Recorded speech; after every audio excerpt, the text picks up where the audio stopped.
নমস্কার, crime press বেঙ্গলের পুজো পরিক্রমা 2025 শুরু করলাম আজ কুমারটুলি থেকে। কুমারটুলি থেকে আমরা শুরু করলাম চিন্ময়ী মায়ের মৃন্ময়ী রূপ যেখান থেকে দেওয়া হয় সেই কুমারটুলির থেকে। আজ আমরা কলকাতার কুমারটুলিতে এসে উপস্থিত হয়েছি এবং এখান থেকে আজকের পুরো পুজো পরিক্রমা আমরা শুরু করলাম।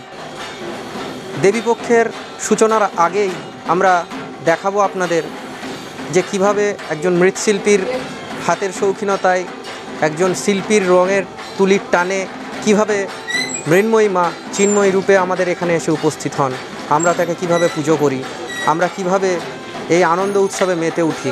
বাঙালির শ্রেষ্ঠ উৎসব দুর্গাপুজো, সেই দুর্গাপুজোকে আমরা প্রত্যেকে খুব ভালোবাসি এবং এই দুর্গাপুজো বিশ্বের কাছে স্বীকৃতি পেয়েছে, যা আপনারা প্রত্যেকেই জানেন।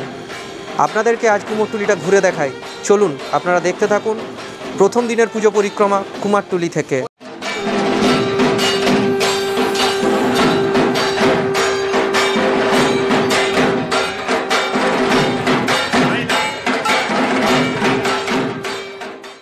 কুমোরটুলির জন্ম কিভাবে, বর্তমানে সেখানকার পরিস্থিতি বা কেমন, আসুন আজকের প্রতিবেদনে বিস্তারিত দেখে নেওয়া যায়।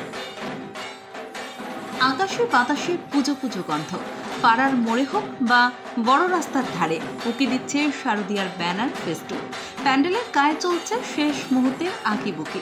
আসলে দুর্গাপুজোর কাউন্টডাউন যে শুরু হয়ে গিয়েছে, তাই তৎপরতাও তুঙ্গে বাড়ির পুজোর সঙ্গে শুরু করে বাড়ারে পুজো কমিটিগুলিতে। কার প্যান্ডেল নজর কাড়া হবে, কোন মণ্ডপে দুর্গামূর্তি বেশি আকর্ষণীয় হবে, এই নিয়ে একটা অলিখিত প্রতিদ্বন্দ্বিতা চলেই আসে। প্যান্ডেলে প্যান্ডেলে যেমন টক্কর দেখা যায়, তেমনই প্রতিমার মধ্যেও কিন্তু একটা টক্কর থাকে। আর এই মূর্তি গড়ার খনি উত্তর কলকাতার কুমোরটুলি। এখান থেকেই বেশিরভাগ বড় বড় পুজো কমিটিগুলি প্রতিমা নিয়ে আসে। বর্তমানে কুমোরটুলিতে তৎপরতা তুঙ্গে, নিঃশ্বাস ফেলার ফুরসত নেই শিল্পীদের। নাওয়া খাওয়া ভুলেছে তারা। আরও চাপ পড়ে গিয়েছে গত কয়েকদিনের বৃষ্টির কারণে।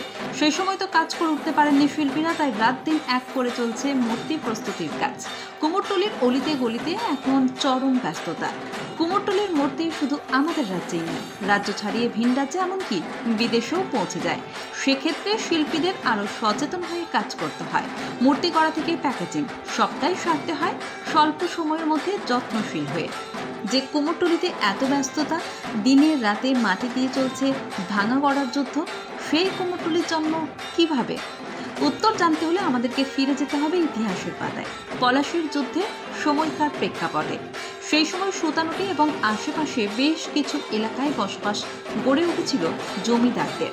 সেই সময় অবশ্য এখনকার মতো এত বারোয়ারি পুজোর চল ছিল না, বাড়িতেই হতো দুর্গাপুজো।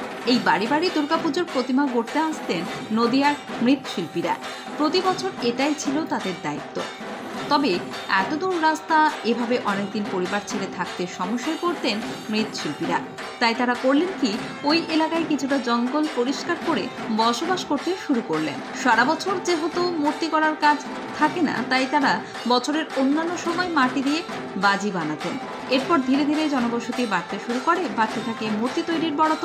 এদিকে ধীরে ধীরে মৃৎশিল্পীদের ওই জঙ্গল লাগোয়া এলাকা কুমোরটুলি নামে পরিচিতি লাভ করতে শুরু করে, যা আজ তামাম বিশ্ব জানে কুমোরটুলি নামে।